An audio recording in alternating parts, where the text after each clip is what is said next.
Okay, I'm back on my Xenoblade brain rot. Hello, everybody. I am Jmulls of Jmulls Gaming, and look, it's inevitable that at some point we're going to get Xenoblade Chronicles 2 Definitive Edition. To my knowledge and my understanding, it's still the most sold Xenoblade Chronicles entry, and they've now done Definitive Editions for 1 and X, product provided by Nintendo. It seems like they're working their way up, and I don't particularly see them doing a Xenoblade Chronicles 1 3DS Definitive Edition. Almost certainly, at some point in the Switch 2 lifespan, we're going to see a Xenoblade Chronicles 2 Definitive Edition.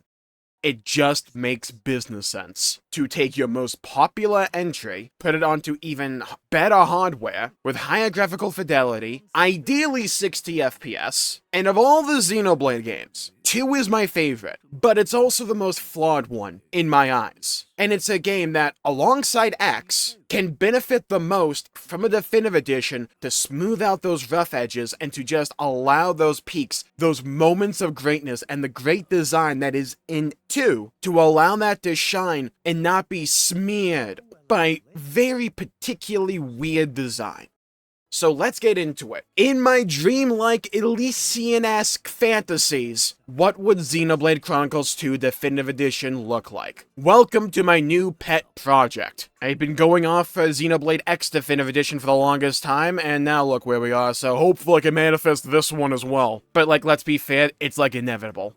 Alright, up first, number 1, the big one, field skills. Completely overhaul them. I don't think you remove the concept, but Christ, this is the most annoying system in this game, and it's not close. Okay, it's up there with the gacha, but we'll get into that soon. When it comes to the field skills, what are they? Well, you have various equipment in the game called blades, which are essentially, well, gacha characters you slot onto a character. They come alongside various stat buffs or abilities called arts that you utilize in combat, but also these things called field skills. Certain things you interact or interface with in the overworld will require certain skill sets to be able to really interact with them or to clear an obstacle. For instance, you may need some fire affinity to be able to clear out some vines or whatever, or some strength to move a big boulder, or wind affinity to rip ass in a particular direction to remove some fog. Often you need a combination of these field skills, or a higher level of that skill, like level 5 fire mastery, stuff like that, in order to clear a particular obstacle.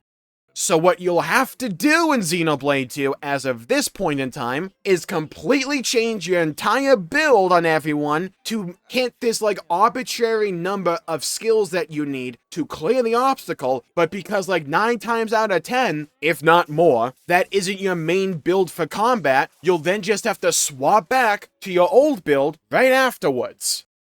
And it's just this big slog that you have to do whenever you interface with one of these in the overworld, and there's quite a few of them. It's annoying, it's a time sink, it's just monotonous. It's not interesting or revolutionary, cool gameplay or anything like that in my eyes. It's just a slog, but it's cool having some identity when it comes to the blades. Even blades you may not use in combat may have some use in clearing these obstacles, and I think there is some value in that. So I think the entire system needs to be overhauled, and the numbers tweaked across the board to where maybe you make it a minigame so a lesser version of that skill can do it, you just get a tougher minigame, or you just base it on your collection overall and not who you have currently equipped. Again, you'll have to retool the numbers and stuff like that for balancing purposes, but the goal of this system shouldn't be every time you come across something in the overworld, you just groan going oh my god, I have to do this again.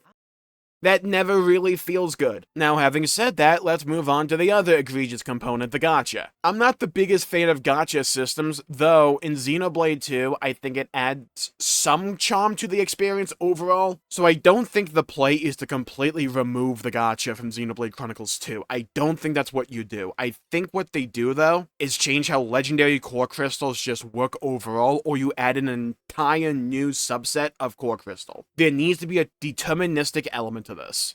For me, it took 206 hours on my save file to actually get Cosmos. That's absurd. There is a way you can kind of cheese it, which is why it was only 206 hours for me. And there's this one particular mob you can raise from birth essentially in Gormott and then farm repeatedly to get legendary core crystals later on, but 1, that's boring as sin, 2, it's a single player game, I shouldn't have to do this crap. It just needs a deterministic system. If you change legendary core crystals to be, oh, maybe they're fewer and more rare, but when you get one, you can just select whatever blade you want, and then you get it. That would solve it, or you just add another core crystal type that has that same functionality. Again, you don't have to make them fall out of the freaking sky, but I think some charm in Xenoblade 2 is just playing with what you get when it comes to the blades, but again, it's a single player game. I don't think people should have the experience where you can go through the entire playthrough and not get the blade you really want. That will just feel garbage. Especially since there is story and heart-to-hearts tied in with these characters. And it can be fun, or at least conceptually, to do another playthrough of Xenoblade 2 and just see what you get. However, I don't want to erase my save file, and I think having to make a whole new Nintendo account is stupid as hell. So if they would just add multiple save slots like they did for Xenoblade X Definitive Edition and Xenoblade 1 Definitive Edition, that would work perfectly. Give players a way for a deterministic selection for the blades they want while you still retain the good elements the gacha system does bring to the table, because you can make use of common core crystals. You can make use of those common blades. There are builds, high-level builds you can do with regular blades that aren't the rare ones. There's one with Mithra where you just stack agility, especially with common blades, and it's extremely hard to actually get hit with all the agility. But you can't really get that with rare blades in your other slots, so you go with, common blades. There's some benefits to the gacha system, don't get me wrong, it's just when it's only the gacha system, I think, that doesn't really lend itself to a good Xenoblade experience. It's either you get what you want and that's really cool, or you can get really bad luck and you just crap out of luck. And the solution to this shouldn't be go do this obscure farm strategy, little bro, grind this one mob repeatedly, and then hope you get what you want early on. That's crap. Now let's move on to combat. I think Xenoblade 2, of the numbered Xenoblade games, has my favorite combat outside of X.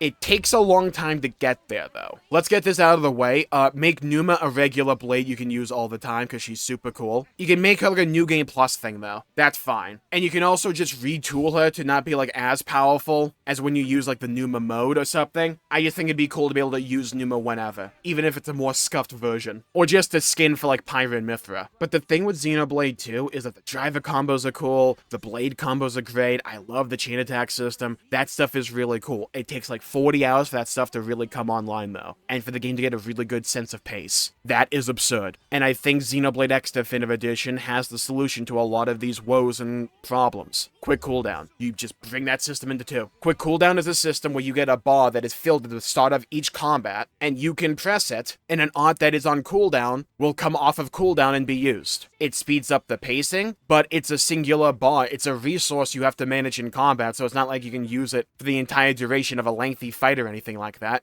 But when you have nothing else to press, or you have something you really want to press but it happens to be on cooldown, you can still make use of it and engage in the game and the combat system. Does it make things easier? Yeah, but it makes things infinitely more fun in my opinion, so it's worth it. And Xenoblade 2 already has built-in ways to make the game harder if that's your preference. The goal should be to make the combat more seamless, smooth, and functional and fun earlier on. Get the mechanics online earlier, increase the pace of play earlier on as well, revamp the tutorial system in 2 because it's garbage, by the way. Just completely revamp it. And I don't think it will take that much because, again, at the end of the day, I think Xenoblade 2 has a really good combat system. The only problems are that the game does a poor job of actually teaching you it, and it takes way too long for all those systems to come online because they work with each other, and when you have them all, then the combat's really fun and interesting. But until you have them all, it can be a bit of a slog. And maybe there's another way they could go about doing this, and that's by adding character swap in combat. Now, there is not much use for it in endgame because you don't really need it, but in early and mid-game, when all of your arts are on cooldown, swapping to another character could be kind of cool, similar to Xenoblade 3, and possibly help keep the flow constant and just mix things up a bit, and help give people a sense of an appreciation for the kits the other characters bring to the table by directly interfacing with them in combat. Like, that could work. Now, working off this principle, though, what the hell is Taiga Taiga? The minigame itself is kind of fun. What's not fun is grinding this thing repeatedly for hours, hoping to get good pots for Poppy. Whose idea was it? I want to know. I need names, damn it! Alright, look, not really, but still. The point is, we need to find a way, outside of New Game freaking Plus, to let Poppy come online and to be somewhat competent without having to grind Taiga Taiga repeatedly.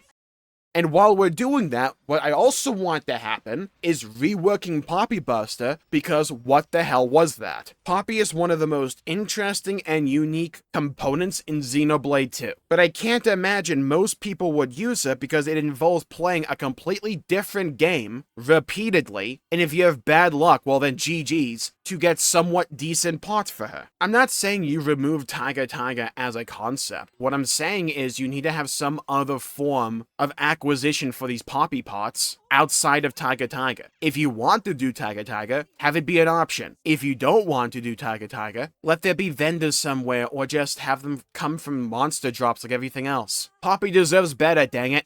This one I'm fairly confident they would do, because I don't really see them not doing this. Include Torna, right? Like, don't do a sold separately thing for Torna Definitive Edition. Just include it. And then for Torna, what I want you to do is you don't even need to touch that much when it comes to Torna, because I think that game is really good overall. What we're just going to do, though, is remove that godforsaken side quest requirement for main story progression.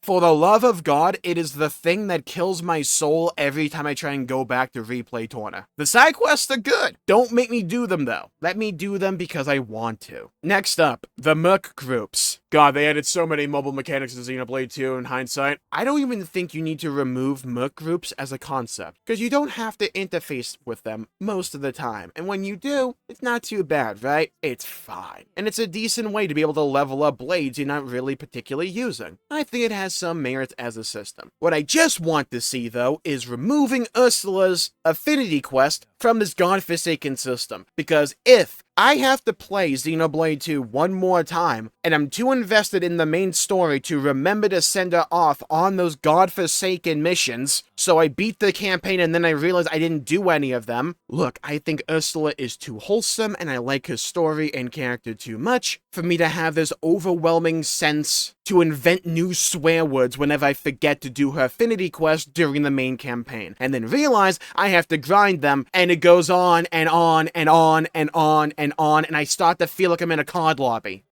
Just make it so you only have to do a Merc mission maybe once to clear an objective for her. That's all you need to do. Just make it so it's not like 30. That's all you need to do. Or you can also have it just be set to go back out and do the same thing again so I don't have to click this every minute. I don't think I'm asking for much there. Now, for the appearance system, we're going to overhaul it because it's shit. Combining my power alongside the appearance system was a garbage idea, and I'm glad it doesn't exist particularly in the other Xenoblade games. But what I want to see happen here is just you take the appearance system from Xenoblade X or Xenoblade 1 Definitive Edition and you just wholesale rip it and put it into Xenoblade 2. That's all I want to see. Yeah, I don't feel like I'm asking for much.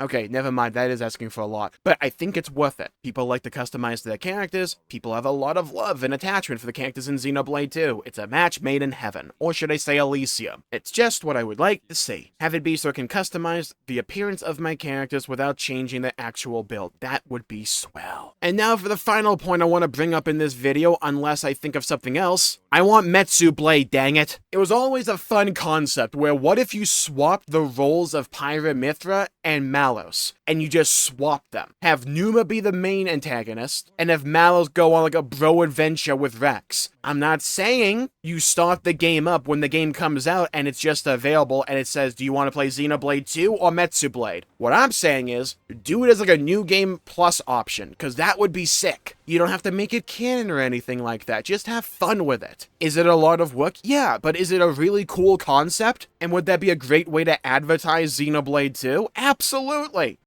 I don't think Xenoblade 2 needs a feature connected or whatever they did for Xenoblade X. So instead of doing that, a giant what if could be really cool, and also unique. But like, this is the idea for me as to what I would want out of Xenoblade Chronicles 2 Definitive Edition. Rework the weird design Xenoblade 2 has to not be as intrusive or annoying, and allow the great parts of the game to really shine. The characterization, the story, the gameplay, the stuff like that, while also not particularly trying to compromise the base experience. That's what I think the goal should be for Xenoblade Chronicles 2 Definitive Edition. And with that, I'll call the video there for the day. Thank you all for tuning in. My pleasure making the video. If you enjoyed it, please leave a like and subscribe. It really helps the channel out and help support future content, and I greatly appreciate it. Leave a comment down below with what you would like to see out of a Xenoblade Chronicles 2 Definitive Edition. I'd love to hear your thoughts, hear your opinions, and hear your perspectives. Stay safe, have a great day, go play some video games, and I'll see you all next time. Bye-bye, everybody. Until we meet again.